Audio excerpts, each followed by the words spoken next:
전미예수님, 오늘은 부활 제2주일 곧 하느님의 자비 주일입니다. 오늘도 코로나 바이러스로 인해서 신자 여러분과 함께 미사를 봉헌하지 못함을 안타깝게 생각하면서 여러분 모두를 위해서 오늘 이 미사를 봉헌합니다.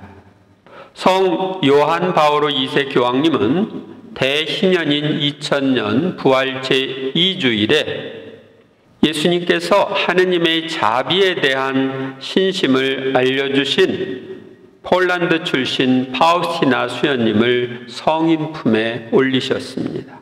그리고 그 자리에서 교황님은 모든 그리스도인들에게 특별히 부활 제2주일에 하느님의 자비를 기릴 것을 당부하셨습니다. 이에 따라 2001년부터 해마다 부활 제2주일을 하느님의 자비주일로 지내고 있습니다. 그러니까 2020년인 오늘은 바로 20번째 자비주일을 지내는 것입니다. 오늘의 독서와 복음의 주제는 자비입니다. 첫째로 오늘의 복음에서 자비하신 예수님께서는 제자들의 배반을 용서하고 죄를 용서하는 권한을 제자들에게 주시는 자비를 베푸십니다. 그날 곧 주간 첫날 저녁이 되자 제자들은 유다인들이 두려워 문을 모두 잠가놓고 있었다. 주간 첫날 저녁은 바로 일요일 저녁을 가리킵니다. 제자들은 예수님을 죽인 유다인들이 자신들도 해칠까봐 두려워서 문을 잠가놓고 있었습니다. 그런데 예수님께서 오시어 가운데 서시며 평화가 너희와 함께 하고 그들에게 말씀하셨다. 부활하신 예수님의 몸은 물질의 제약을 받지 않으시는 몸이기에 문이 잠겨 있었는데도 들어오셨습니다. 부활은 나자로가 다시 살아난 소생과는 다릅니다. 소생한 몸은 자연 법칙의 지배를 받고 다시 죽지만 부활한 몸은 자연 법칙에서 벗어나 다시 죽지 않습니다. 자비하신 예수님은 당신이 십자가에 못 박혀 돌아가실 때 도망간 제자들을 용서하시고 평화가 너희와 함께 하시며 평화의 인사를 하십니다. 예수님이 하신 이 평화 인사는 주교님이 미사를 봉헌할 때 우리에게 하는 평화의 인사입니다. 평화가 여러분과 함께 하고 주교님이 말씀하시죠. 이렇게 말씀하시고 나서 당신의 두 손과 옆구리를 그들에게 보여주셨다. 제자들은 주님을 뵙고 기뻐하였다. 예수님께서는 당신의 상처 입은 두 손과 옆구리를 제자들에게 보여주시며 당신의 부활을 확신시키자 제자들은 기뻐하였습니다. 예수님께서 다시 그들에게 이르셨다. 평화가 너희와 함께. 아버지께서 나를 보내신 것처럼 나도 너희를 보낸다. 부활하신 몸을 제자들에게 보여주신 예수님께서는 다시 한번 평화를 주시며 제자들을 파견하시는 말씀을 하십니다. 예수님께서 주시는 평화는 요한복음 14장 27절에서 나는 너희에게 평화를 남기고 간다. 내 평화를 너희에게 준다. 내가 주는 평화는 세상이 주는 평화와는 같지 않다. 너희 마음이 설레내지는 일도 겁내는 일도 없도록 하여라 하신 말씀, 즉 순환 전에 하신 말씀과 연결되는 말씀입니다. 이렇게 이르시고 나서 그들에게 숨을 불어넣으시며 말씀하셨다. 성령을 받아라.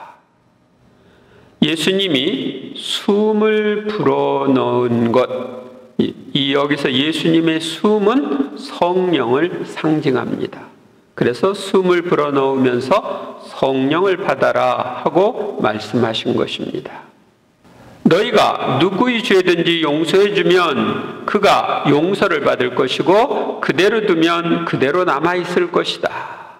자비하신 예수님께서는 죄의 용서를 통해 자비와 평화를 체험한 제자들에게 다른 이들의 죄를 용서하는 신권을 성령을 통해 주십니다. 중풍병자를 치유하시기 전에 죄를 용서하시는 신권을 행사하셨던 예수님께서는 이제 당신이 가지신 그 신권을 제자들에게 나누어 주십니다. 인간의 죄를 용서하는 권한은 하느님만이 가지신 신권입니다. 그런데 그 권한을 제자들에게 주신 것입니다. 이것이 고해성사의 기원입니다. 그래서 예수님이 직접 세우신 천주교회에는 고해성사가 있지만 사람들이 500년 전부터 설립하기 시작한 많은 개신교회는 고해성사가 없습니다. 고해성사를 통해서 인간의 죄를 용서하시는 하느님의 자비와 평화를 우리는 체험하며 살고 있습니다. 둘째, 자비하신 예수님께서는 부활을 목격한 제자들의 말을 믿지 않는 토마스를 위하여 다시 나타나심으로써 당신 자비를 드러내십니다. 12 제자 가운데 하나로서 쌍둥이라고 불리는 토마스는 예수님께서 오셨을 때 그들과 함께 있지 않았다.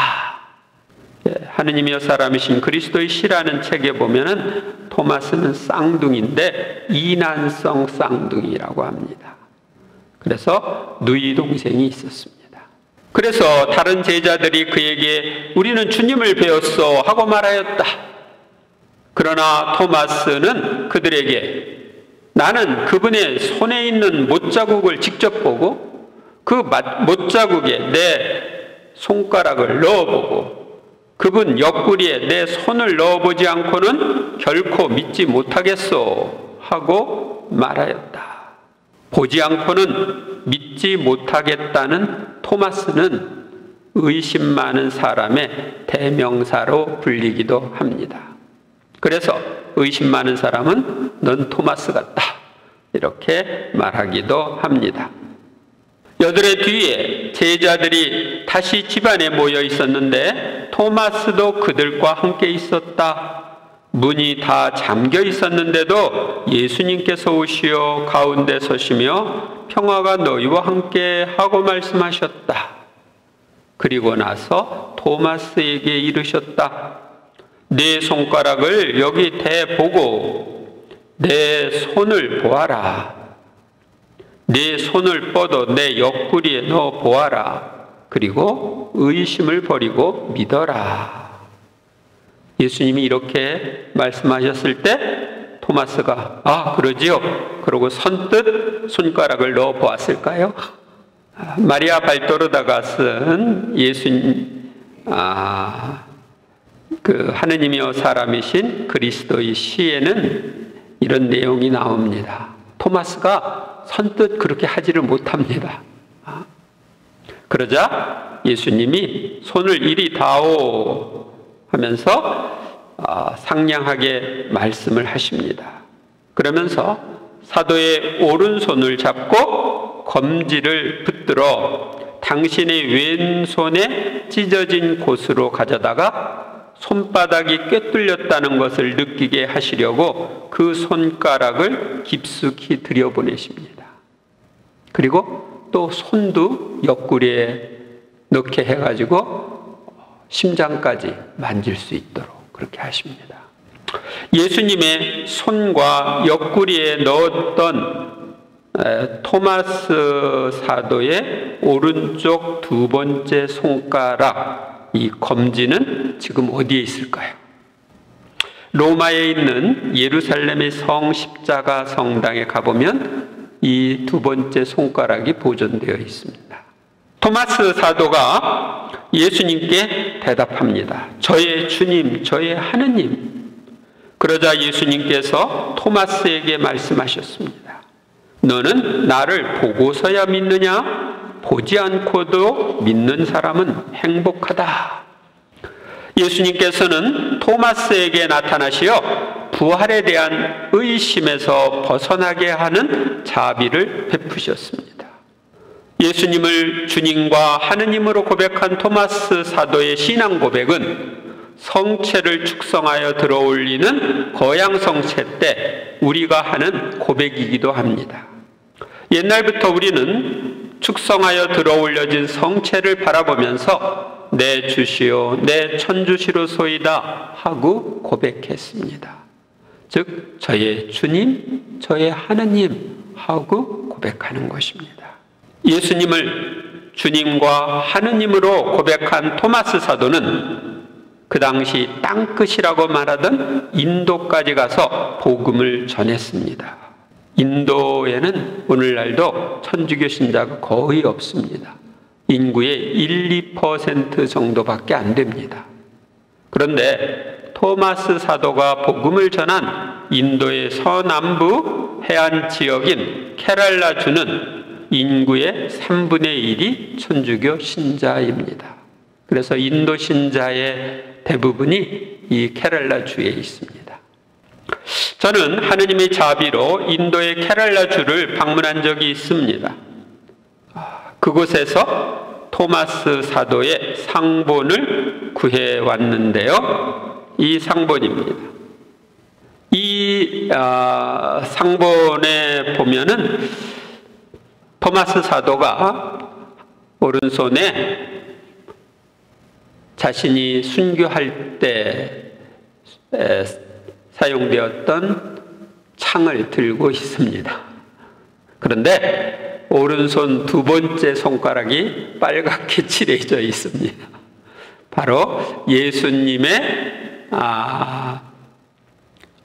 손에 이 두 번째 손가락을 넣어봤다는 것을 상징적으로 이렇게 표현한 것 같습니다. 셋째로 오늘의 제1독서인 사도행전에 보면 예수님의 자비를 체험한 사도들과 초대교회의 신자들은 자신의 것을 나누는 자비를 실천하여 신자의 수가 늘어났습니다. 형제들은 사도들의 가르침을 받고 친교를 이루며 빵을 떼어 나누고 기도하는 일에 전념하였다. 예수님을 구세주로 받아들인 사람들은 사도들의 가르침을 받고 친교를 나눕니다. 여기서 빵을 떼어 나눈다는 것은 성체성사를 거행하는 것을 의미합니다. 초기교회 신자들은 형식적으로 기도하는 현재의 신자들과 달리 기도에 전념했다고 오늘 제1독서는 말합니다. 신자들은 모두 함께 지내며 모든 것을 공동으로 소유하였다. 그리고 재산과 재물을 팔아 모든 사람에게 저마다 필요한 대로 나누어 주곤 하였다. 초대교회 신자들은 자발적으로 재산을 내어놓고 공유하는 자비를 실천하였습니다. 오늘날도 이런 전통이 우리 교회 안에 남아 있습니다. 수도자들은 함께 지내면서 개인 재산이 없고 모든 것을 공유합니다.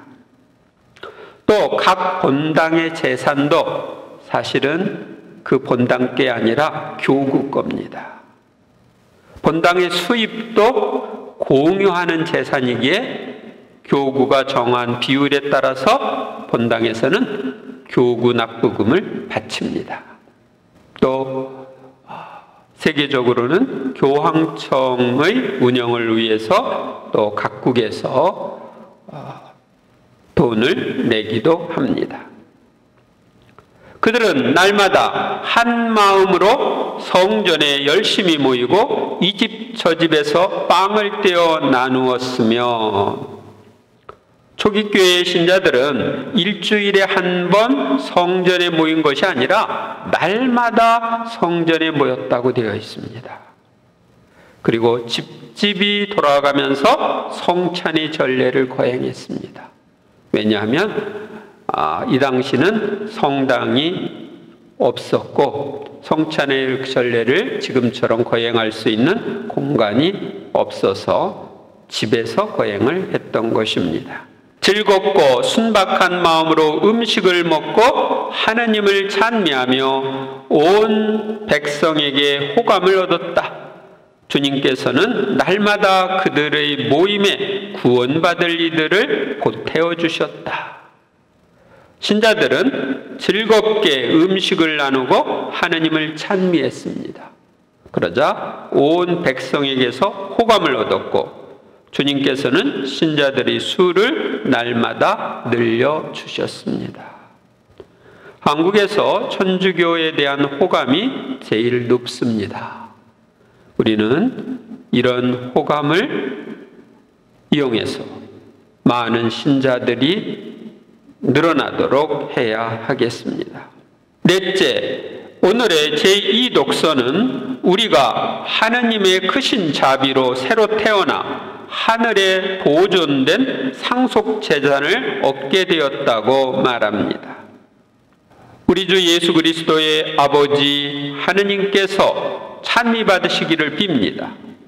하느님께서는 당신의 크신 자비로 우리를 새로 태어나게 하시어 죽은 이들 가운데 다시 살아나신 예수 그리스도의 부활로 우리에게 생생한 희망을 주셨고, 우리는 하느님의 크신 자비로 모든 죄를 용서받고 하느님의 자녀로 새로 태어났습니다.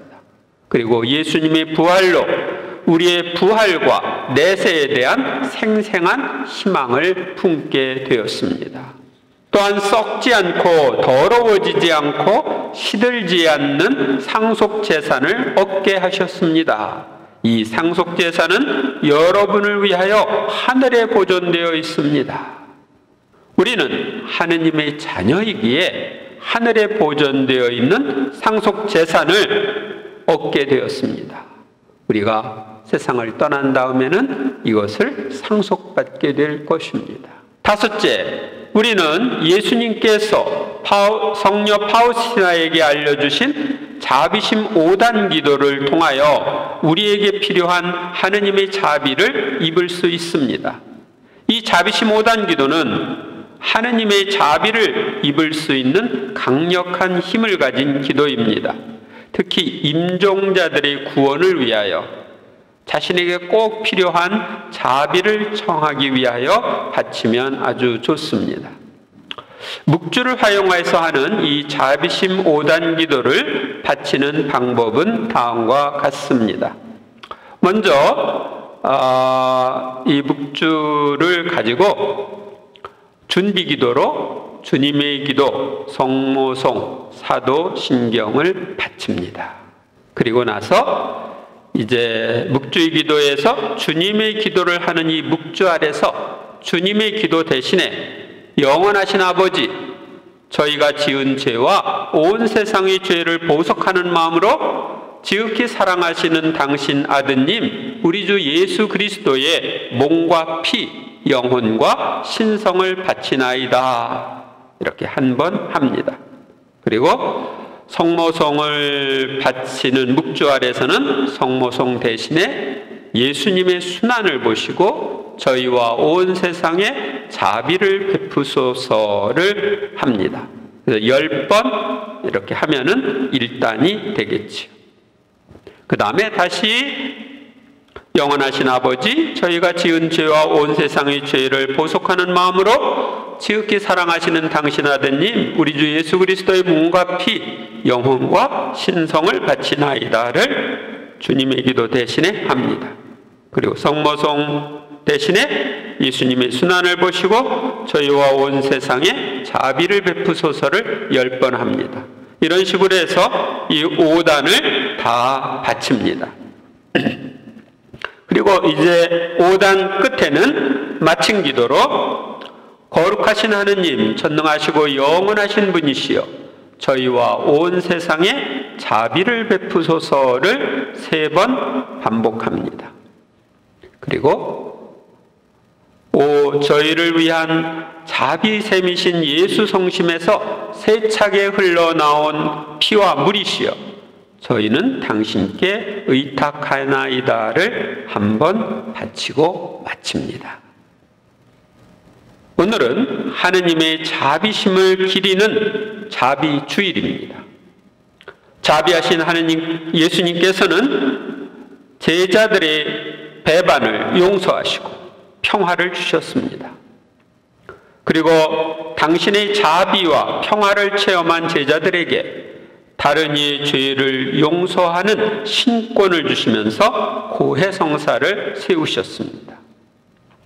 우리는 고해성사를 통하여 무수한 죄를 용서받고 평화를 회복하며 하느님의 자비를 체험하고 있습니다. 하느님의 자비를 체험한 초대교회의 신자들은 자신의 것을 나누는 자비를 실천하였습니다. 우리도 우리의 재물, 시간, 재능 등을 나누고 이웃의 잘못을 용서하는 자비를 실천할 수 있습니다. 하느님의 크신 자비로 세례성사를 통하여 하느님의 자녀로 새로 태어난 우리에게는 하늘의 상속재산이 마련되어 있습니다. 얼마나 많은 상속재산을 받느냐는 우리가 얼마나 자비로운 생활을 하느냐에 달려 있습니다. 이번 한 주간도 하느님의 자비를 묵상하면서 더욱 자비를 베푸는 생활을 하시는 여러분이 되시기를 바랍니다. 아울러 한 가지 말씀을 드립니다. 여러분이 신앙생활을 잘 하도록 돕기 위해서 주일 강론뿐만 아니라 평일미사 강론도 자양이동성당 미디어팀에서 자양이동성당 카페와 유튜브에 매일 올리고 있습니다. 여러분이 먼저 들어보시고 다른 분들에게도 알려주셔서 도움을 받으시기 바랍니다. 감사합니다.